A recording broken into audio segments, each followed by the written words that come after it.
Okay. Hi, everyone. My name is Shani Evenstein. I'm from Tel Aviv, Israel. And today I'm very happy to have Greg Singh with me. Greg, why don't you introduce yourself and we can progress from there?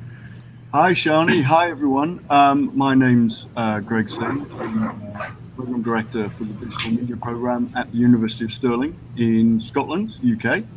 I lecture in media and communications across all of our programs: film and media studies, journalism studies, and digital media. And one of the modules that I'm responsible for convening at the university is a module called Digital Media and Culture. And I think that one of the reasons that I've been asked to present some of my work today and discuss it is a specific project that I've designed for that module, which is a Wikibooks project. So, and that's it's an embedded part of the module. It's really kind of like the meat on the bones of the module, really, and quite important to the learning outcomes of the entire module as a whole. So very innovative and exciting thing to work on. Each iteration is very different from the previous one. So I'm really looking forward to talking about it. Very cool. So I think my first question would be, how did it all came to be? How you decided one day that you want to do it, that you want to use Wikibooks as an assignment in your courses, and yeah. Yeah, the idea to use Wikibooks came about as a kind of afterthought in a way. I first came across Wikipedia assignments when I was working at the University of Hull a number of years back. And I was lucky enough to be working with Tony Sant, who has a long association with Wikimedia UK, and with Darren Stevens, who's quite active in Wikipedia circles and is really interested in things like prosthetic memory and those kinds of issues. So working in that environment, that was the context in which I was kind of jettisoned into and told, right, okay, you're teaching this module, and what we're going to do is we're going to run a Wikipedia project. So we ran a Wikipedia project, and the module was called, if I remember rightly, the psychology of internet behavior, and that kind of relates quite closely to some of my research interests. So the subject matter was quite close to my heart anyway, and I could see the potential of using Wikipedia to kind of examine how internet behavior works in a heuristic way, kind of hands-on way.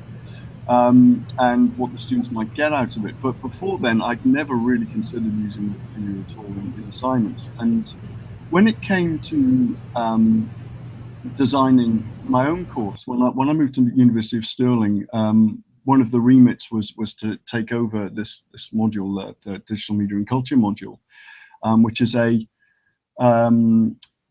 was the first iteration of that I taught was spring 2014. And one of the things about that was that immediately I saw the potential for the way that we could use a different version of the Wikipedia project that I'd taught at the University of Hull for these students. These were students who were in a slightly earlier part of their degree program. So at Hull, they were in their final year. But the Digital Media and Culture module is taught in the 4th semester, so that's the 2nd year of undergraduate study. And I felt that more of an introductory kind of idea of, the nature of collaboration and collective intelligence and online disinhibition, that would work really well with what we were looking at. And the thing that drove my kind of direction towards Wikibooks, I was looking for something that would be standalone as a project that would allow critical content. So rather than kind of factual, kind of reliable content as is a feature of Wikipedia articles, something which allowed for critical discourse and which allowed for an element of debate and presenting ideas and observations from the students' own experiences. So I was just chatting with Darren Stevens about it, saying, okay, well, you know, how can we make that happen? He said, well, you know, why not try Wikibooks? So I had a look at it, and you know, there were very few projects that had been started on Wikibooks. I mean, you know, maybe maybe 4 or 5 tentative projects on Wikibooks that were run globally in HE, in higher education. And this was how long ago? Sorry. So that was spring. That was in preparation for spring 2014. So this was kind of late 2013, I think. Mm-hmm. Yes, it was. That makes sense. Yes, yeah, that makes sense. So that discussion happened in late 2013, and I set up the assignment, and I ran it, and I was teaching the whole module solo, and it was quite a small cohort. There was about 65 students on the cohort that year. So I was able to kind of manage it quite closely and survey it quite closely. Which you have to do with 65 students. Oh yes, well you do. You have to yeah, you have to kind of shepherd to an extent. We'll talk about the second iteration of the project in a while, I don't doubt, and that was slightly different. But for this first. But before you go there, so just to make it very clear, you were not a Wikipedian before you started, so you had no idea of anything, and you just delved into it. Absolutely, I kind of fell into it, you know, and it was and Tony, being Tony, for those people who know Tony Stanton and the way that he works and kind of gets people involved. I mean, he kind of put the case forward quite clearly that, you know, it was something that was worthwhile, and I kind of I did buy into it because I thought, actually, yeah, that I can see the value in it. Mm-hmm. But you know, you're absolutely right. I'm the world's worst Wikipedian, really. I've made some contribution, but not much. And also, I mean, you know, even though I do really see the value, and I do push the value of our Wikibooks project and what it can do and what it can demonstrate, I'm not an evangelist for Wikipedia at all, you know, by any stretch of the imagination. In fact, you know, I see the value in it, but you know, it isn't going to solve everything, and also it really works as far as I'm concerned as part of a mix of and variety of assessment, really, rather than the entire thing. So we can talk a little bit about that momentarily, but yeah, it's a really important point. Actually, I'm not a great Wikipedia, you know. It makes it, I think, even more fascinating. But yeah, but let's hear some more about how you actually went about going, taking 65 students with you, anyone who's been working with Wikipedia or Wikicommons or whatever wiki platform knows it's not easy to take students who has no idea, none whatsoever of the platform, and first of all, get used to it, and then let alone do something valuable on it. So can you talk a bit about how it came to be? And yes, absolutely. So the subject matter of the module, the first half of the module examined aspects. What I'll do is I'll just put a screen up here to hopefully that'll yeah, that would be perfect. Oh, good. Wikibooks. So hopefully people can see that. Yes, we can. We'll look at chapters. The chapters were oriented according to the way in which students encountered different topics on the course. So tech determinism, online identity, always on culture, cognitive surplus, crowdsourcing. These were things. Greg, can you enlarge the screen a bit? Control plus. Probably can. Maybe we can see it a bit better.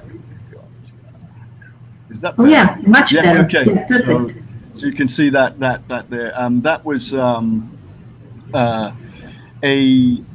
that was a rundown really of the first half of the module, and we examined each theme, you know, in weeks.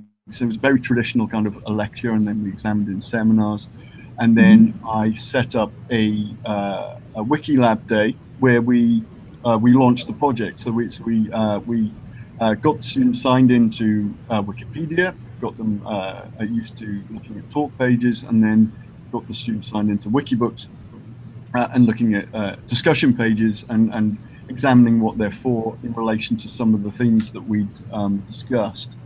And this how long was this module all in all? I mean, was it one semester? All in all, it's a 1 semester module, so that's 12 weeks.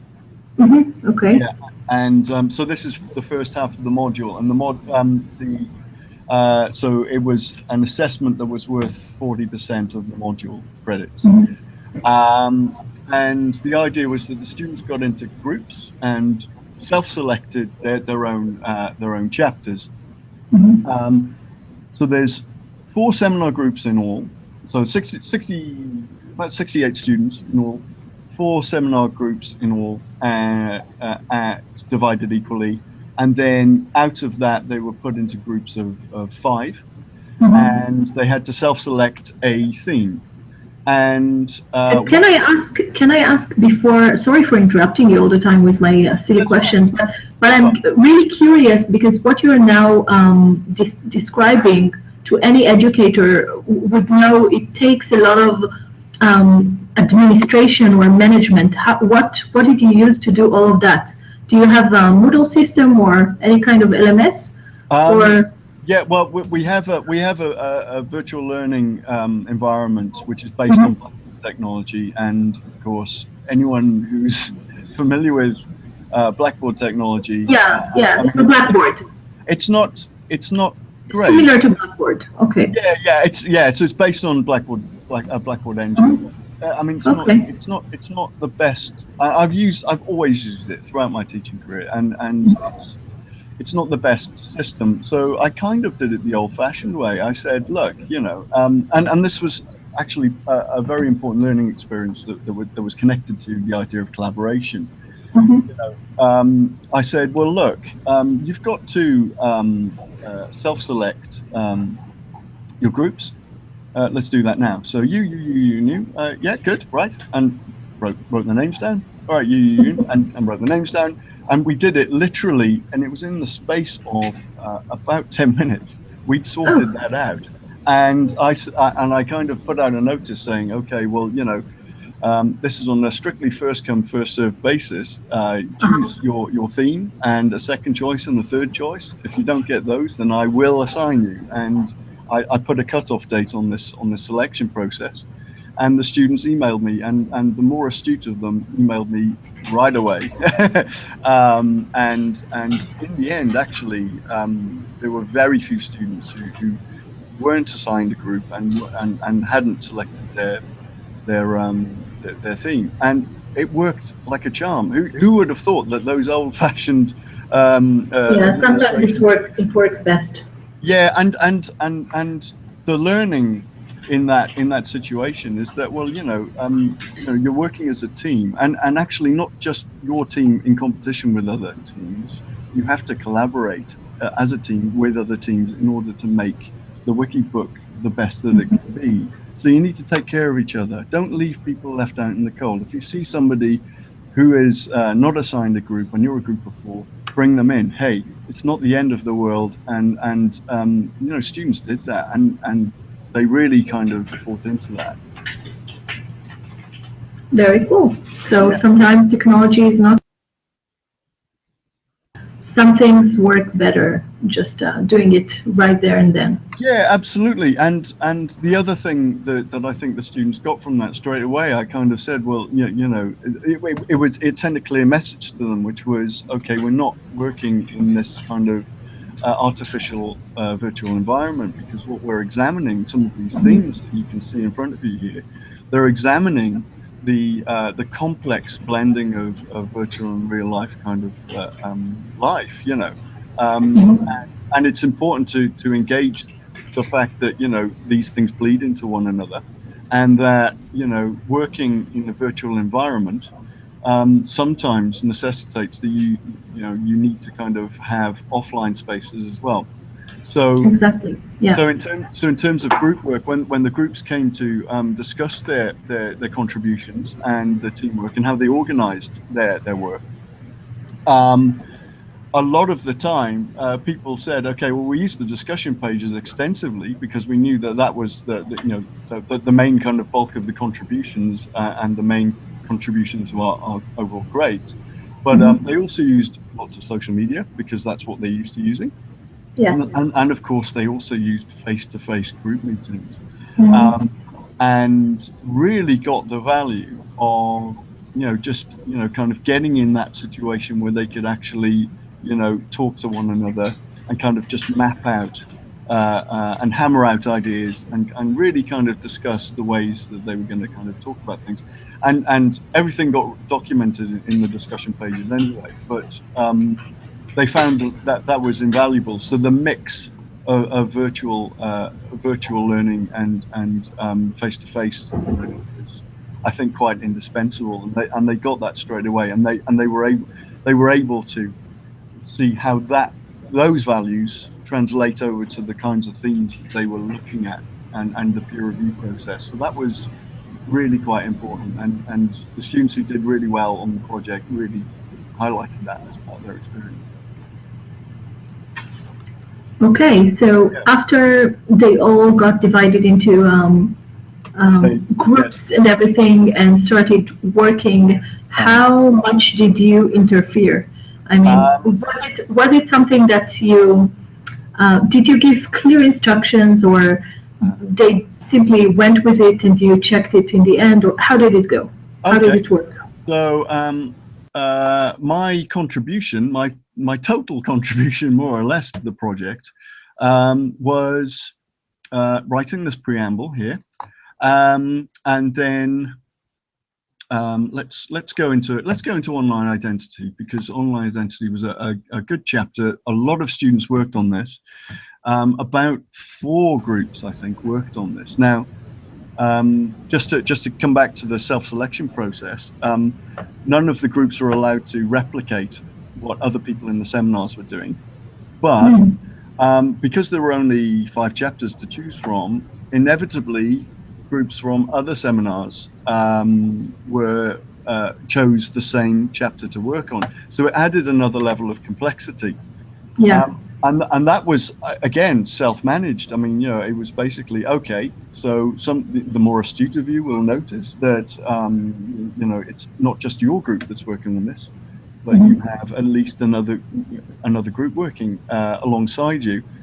They had to manage that particular dynamic. And that was a really important lesson in collaboration as well, because it was not just about competing with one another and things like that, but also about, okay, well, how can I help that group's discussion, and in turn, how is what they are discussing feeding into what we're looking at? How do we fill in the gaps here? And what you ended up with, if I just scroll down, is all of this content, which is quite something.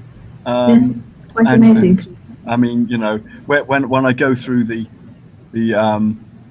Wikilab, I mean, I in the second iteration, which happened last spring, I went through this as an example, and it just goes on and on and on, and it kind of scared the students in a way, but also it gave them an opportunity to realize that what they can accomplish just through working with each other is far and away more than the sum of the individual contributions, which of course is the key to the value of this kind of project. So exactly. So my contribution. So we look at. Okay, so go on the discussion. Okay, so I mean, if you look at this, this is quite complex. I mean, you may see at some stage, my wiki handle, which is Greg Singh on 01. It's kind of it. You will probably see 1, maybe 2 interventions, and it was pretty much just a case of okay, so this is the discussion page. You need to format this, and you need to find a way of working together. Interesting. Yeah, and it was self-selecting, and we did have a number of discussions in class as well that kind of related to the students' experience as they went on. So there was quite a lot of troubleshooting, and also a lot of connecting what they were doing with the class discussions on conceptual work that we were doing as well. So it was very reflexive. Which brings me to my next question. I mean, it's really, it comes out of what you just described. Did you give them any training in terms of wiki syntax? Did you teach them something about the platform, or you simply threw them? Yeah. Okay. So the Wiki Labs, for the first 2 iterations in spring of 2014 and 2015, we held a Wiki Day, so a day of Wiki Labs, and the first session for the groups was an introduction to wiki text, and going through some basics, so trying out some very basic exercises in the sandbox, going through some of the key rooms. So for example, the reading room became quite important to some of the students, particularly in the first iteration. They went there quite a lot, and they did quite a lot in the reading room, and immediately, so it was kind of like a fact-finding mission. So one of the bits of feedback, and it's quite clear in some of the discussions on the discussion pages. It turned out that students were going out on scouting missions or fact-finding missions in the reading room and bringing back all of this information, which they then they gave to the other students, and they discussed ways in which that was useful, and just that was information being turned into knowledge straight away, and the news spread like wildfire. So soon other groups were getting wind of it and using the advice that students got on things like referencing or formatting, or ways of organizing group work. All of that, there were real important lessons that they learned. And one of the things, again, that I think is quite important here, even though I gave some of the basics in terms of how orientation and how to use wiki text to some of their to their advantage. One of the things that I did say was, well, if you've got a question, don't ask me. Go to the reading room and find out there first. Because that then engages a much wider research community. So not only were students working within their own little teams, but also they had to negotiate working with other teams working on the same project. They had to work with the student cohort as a whole, and a lot of them were sharing a lot of knowledge with people working on other chapters and joining in with discussions and making suggestions. But also they were situating their own learning experience within a much wider research community, which was the WikiBook community and the Wikipedia community. And that was really interesting. Some of the students who kind of went that far and kind of, it was almost like going down the rabbit hole, if you like. And finding out what was going on there. They really kind of got what I was trying to get at, which was that, the nature of collaborative work is that, you really have to kind of be quite generous with your time. And when you do that, the rewards are plain to see. Yeah. So you've mentioned the Wikibooks community. Did you feel, first of all, how was it for you as a lecturer to be received by the community and for the students? I mean, how was the interaction with the community? Was it fruitful? Was it, I don't know, an unpleasant experience? Because there are so many things happening on Wiki. So how was the experience for you guys? Yeah. Well, basically, I think one of the things about, particularly in the first year, we engaged the community, kind of quite up front. So this was one of the drafts that I'd kind of put together, but I'd also put in the discussion page. So I kind of mentioned, there we go, Greg Singh on 01 there. And numbers in page names, here we go. So this was a contribution from a Wikibookian, if you like, and explicitly numbering sub-pages, so kind of So what was useful about that was that shaped the way that we kind of approached structuring the book as a whole, and that was quite instrumental in kind of thinking about what the book was potentially for. So actually, it has worked as a standalone project, but that's not necessarily what it's for. It could be useful for people to contribute to in the future, or to take as a model for writing their own books in the future. And Right. so the story of the book, if you like, doesn't really end when the project ends. It's continuous, and that was quite an important lesson as well. One of the other ones, there was a nice little tale in the reading room, was one of the students who kind of went away on a fact-finding mission to find out about referencing, because they weren't sure about formatting, etc. Of course, they'd seen how referencing works on Wikipedia, and they wanted to kind of emulate that and standardize it in some way, and see if they could influence other chapters to do that as well. So they went away to the reading room and asked a few questions, and contributors in the reading room were really quite generous and quite helpful there. And the student came back and said, "Okay, I found out this thing. It's really cool. We've got a template now." And this guy Martin, he was really cool. He was really helpful and really kind of answered my questions. And it just so happened, it was Martin Porter, who's like, a very, very influential figure, and a very generous person as well in his time, and one of the foundational kind of trustees of the Wikimedia UK chapter. And so I thought that was quite funny, actually, because of all people who she'd got in contact with, it was him. But that was nice. Some guy, this Martin guy, This Martin guy. I thought that was good. The Wiki way, anyway. Yeah. So to summarize, I mean, we found it a very positive experience. The one thing that was quite negative, the only thing in that first year that was quite negative, was that some students had kind of picked up on this kind of idea that, okay, well, this kind of brave new world of collaboration, we're not really that interested in it. They kind of misread my kind of pushing this collaboration thing as being, okay, well, I'm an evangelist for collaborative work. I mean, I understand the value of it, obviously, but the reason that I'm interested in it, of course, is that lots of communities work in collaborative ways. Right. By necessity they have to, and online communities and creative communities of all descriptions, whether that's they have a profit motive or they're kind of they have a free motive or whatever, have to work collaboratively.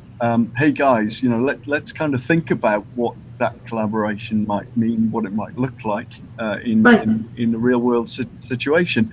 And one of the groups decided to take it upon themselves to try and criticize that openly in their discussion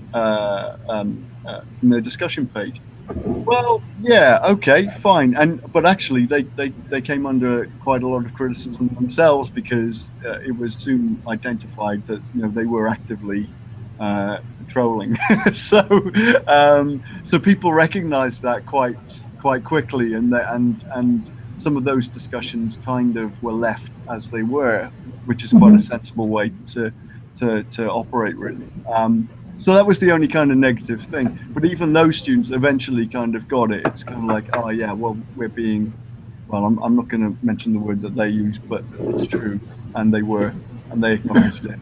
So if we're already touching on the subject of students and student experience, can you elaborate on how did you even, give them some kind of questionnaire to see what was their experience, or ask them, or did you get any feedback from them about? Yes, we got a lot of feedback. I mean, okay, so if I just go, I'll just switch over to this. So I'll just go through. So just expand it. Maybe you can expand it. Yes. Okay. Let's just see if I can. There we go. Is that better? I'm not going to open up the presentation because I'm working on a two-screen system and Yeah, sure. weird stuff. But from as you can see, I mean, this is just a take on that first iteration, the yearbook, and student feedback was seeded through classroom conversations, and it was more formally assessed in the group presentation as well. So whereas the feedback, the assessment, the assessment itself was graded on an individual basis via contribution. There was also a formally assessed group element as well for that iteration, and for the second iteration a year later, where students reflected on their learning experiences. And some of them were very open about, you know, the difficulties in understanding some of the things that they thought they were expected to learn. But in fact, in reality, many of the students through their presentation and indeed through the kind of content, the level of work, I mean, it was fantastic, particularly in that first cohort, and their engagement with some of the critical things that we were talking about. So that, you know, the nature of online collaboration, collective intelligence, all of those kind of thematic kind of ideas. It seemed to me quite transparent that they did actually get it, and in fact, in the second half of the module, they were asked to kind of write critical essays on different aspects of the module, and a lot of the students kind of reflected further on what they'd taken from the collaborative exercise, and that was very positive as well, I have to say. So. So overall, it kind of worked out.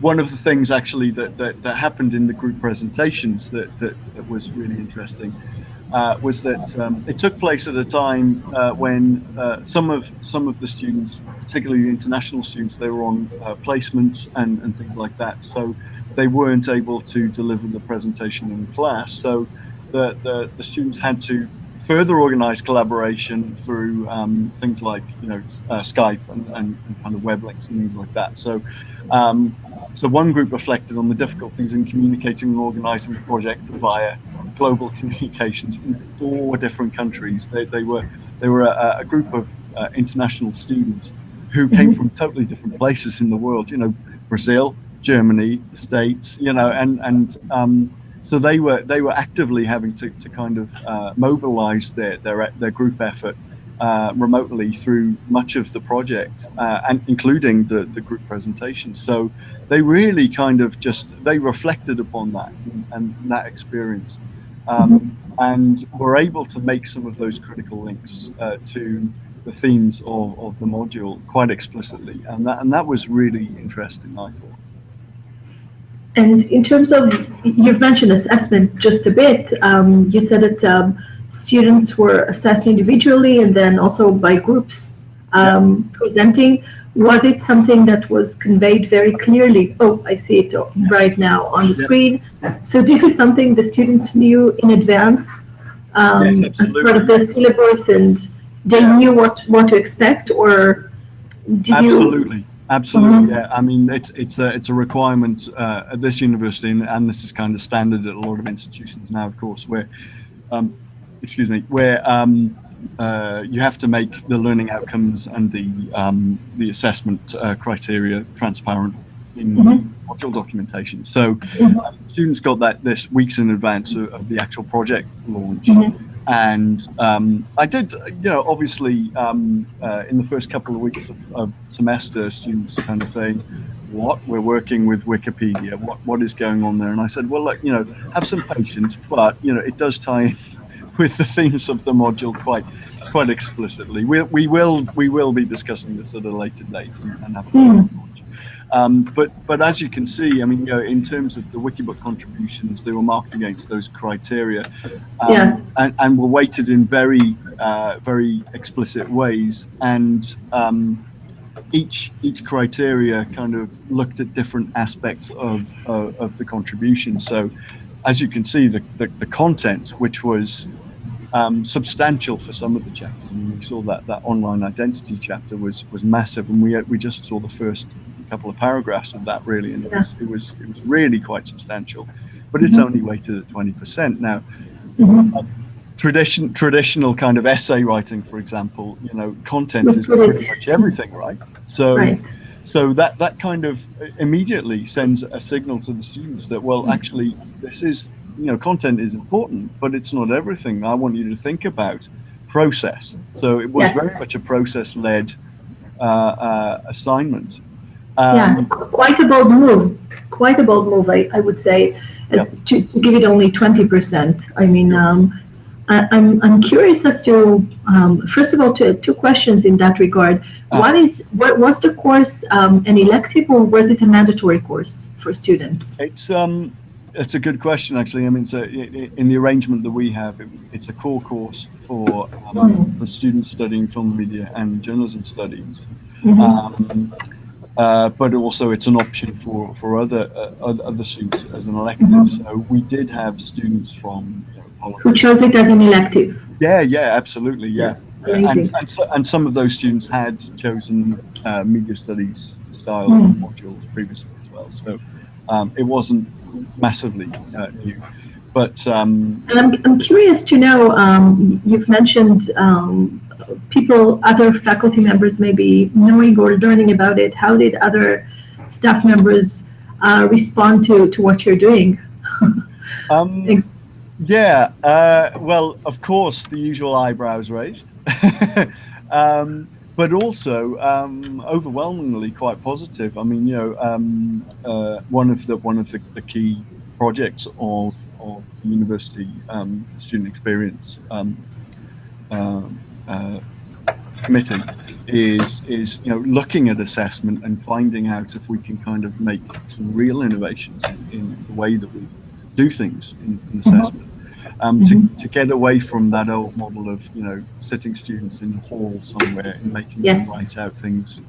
Passive learning kind of experience. And funnily enough, actually, none of my modules, I do teach in a number of modules, and none of them have an exam element. I'm quite, you know, in that traditional sense, I'm quite adamant that actually that doesn't test out the things that I would like people to think about, you know, and think about in terms of process-led learning, and think about in terms of, you know, experiential learning as well, and working with other people. I think that's really important. So, and I've made this case a number of times in a number of presentations, and in some symposia that I've kind of either participated in or I've run myself. And the overwhelming kind of reaction is, well, actually, yeah, we should be doing more of this kind of thing. But still, nobody's really taking it on, because it's quite admin heavy, and I think that's the thing that puts people off, I suppose. Yes, so which brings me right to my next question about what you learned from the first iteration and how it changed in the second time you ran it. I think that one of the things that I learned from the first iteration is that students really bought into the idea of collaboration a little bit more than I had hoped, actually, which was great. But there were some outliers, and the outliers problem, I think, was solved by kind of trying to get students to remember that, you know, when you're communicating online, of course, there is another person on the other end of the communication. You know, treat people like human beings and not like cogs in the machine, and, you know, try and get away from that machine thinking kind of perspective, because after all, basically, absolutely, and you know, I did tend in the second iteration actually to put up more links on the learning virtual learning environment that kind of looked at, you know, Wikipedia etiquette, and, you know, lots of links to, you know, the rules of engagement, and, you know, kind of good practice and all of that stuff as well. So So the students were more kind of geared up towards what is expected of them as a kind of an active member of a research community. So with great power comes with great responsibility. That was my view on that. But one of the challenges actually of the second iteration was that the student numbers had doubled. So the student cohort went up from 68 to about 113, 14. Oh, wow. Like that. That's challenging. Really challenging, and especially when with administrative systems tend not to flag these kinds of things up until quite late on in the academic year. So, right. So I was given pretty much about 3 weeks' notice that lots of students had elected to take this module. So the core numbers were pretty much the same, but it proved a really massively popular module. Very interesting. Yeah. And did you try to use any peer reviewing methods to I don't know, to tackle some of the challenges that such a big number of students in this type of course bring about? Or how did you? Well, yeah, that's a really good question. For the second iteration, I didn't, because I felt that I didn't really have the time to develop something that was going to work very well to tackle that. So I thought, right, okay, well, basically, I'll treat it more or less the same as before with the smaller cohort, because I was familiar with the system and I was able to kind of operate with it. And by then, of course, by the second year, it's kind of you get a feel for the assessment, and you get a real sense of how you can work more efficiently and kind of make things a little bit easier on yourself. For this year, what I've decided to do, incidentally, the cohort has jumped up to 130 students. What I think, Shani, is that my courses are so popular because they're so good, and of course. It's a vote of confidence. That's the way I take it. But completely. So what I've done is I've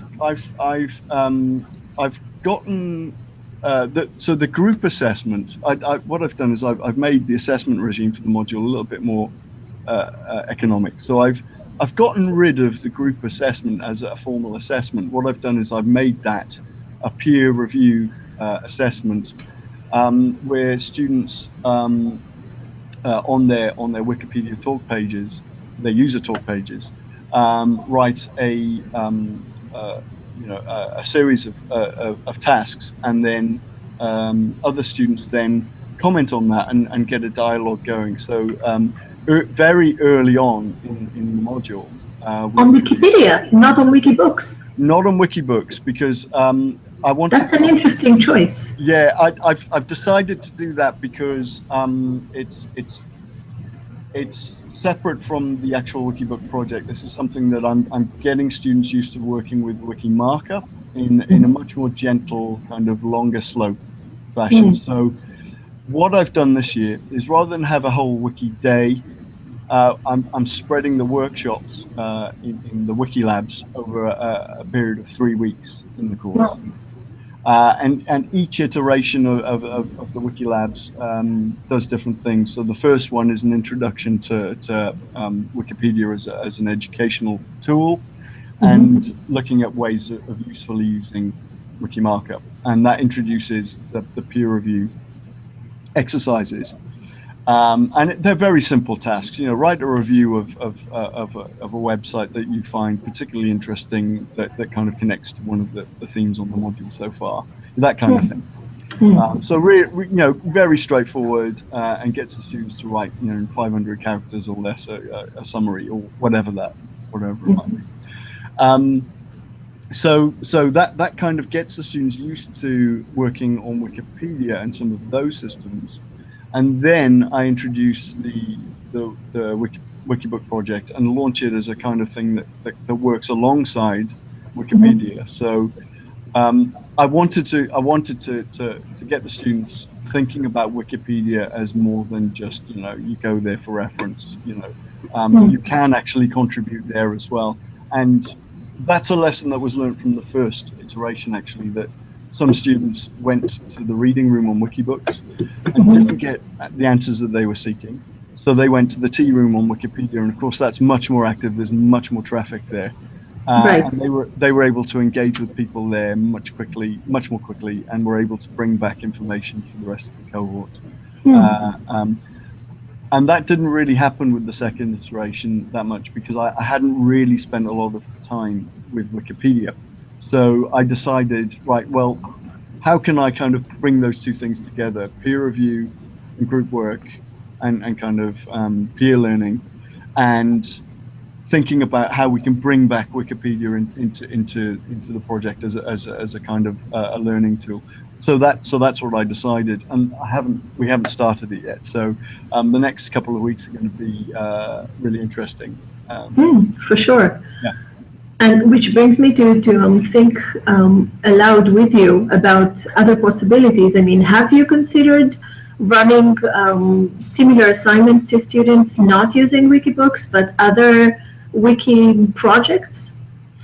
One of the things that I'm toying with the new digital media program that I'm heading up. This is aside from digital media and culture as a module. This is an entirely new program that we're running, which is much more kind of oriented towards production, critical practice, and thinking about kind of things like digital literacy. Is bringing in things like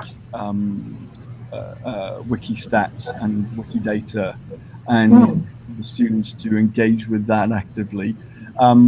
We've not got to the point yet, in terms of the teaching team kind of thinking about how we could really roll that out. But it's certainly something that we're very open to, and in fact, I'm pretty sure that we can take some of the lessons learned from this particular project and think about how we can use some of those ways of working, not necessarily the learning outcomes, of course, but some of the ways of working, and engage assessment creatively in other ways. So, for example, I don't know. I mean, there is a module called digital data literacy, which is quite an innovative module, and one of the things that we're quite keen on doing is getting students maybe to work with wiki statistics and think about contribution rates and think about collaborative work, but think about it on a data level rather than in terms of discussion and collaboration in the online community sense, if you like. That's amazing. I mean, I would love to hear if you do something with Wikidata. That would be, just let us know. I would like to follow it, and I think there are a lot of people in the wiki world who are just now starting to engage Wikidata in a deeper sense in the classroom.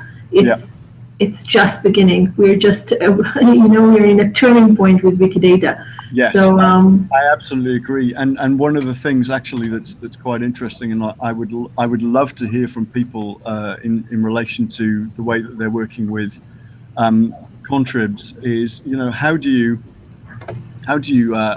measure that, or in what ways do you can you use tools that are available to automate that part of the assessment, because that's very, very admin heavy. Yes. And it requires a lot of work on the back end just to try and kind of weigh up what's going on there.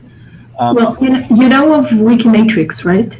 Yes, yeah. That's something that I'll be looking into in terms of trying to improve assessment on this current iteration. So I'll be looking at trialing Wikimetrics, maybe not kind of using it for formal assessment, but certainly kind of piloting maybe. Yeah, but as a lecture to flag specific students who are not engaged enough, or just commending those who are doing a lot.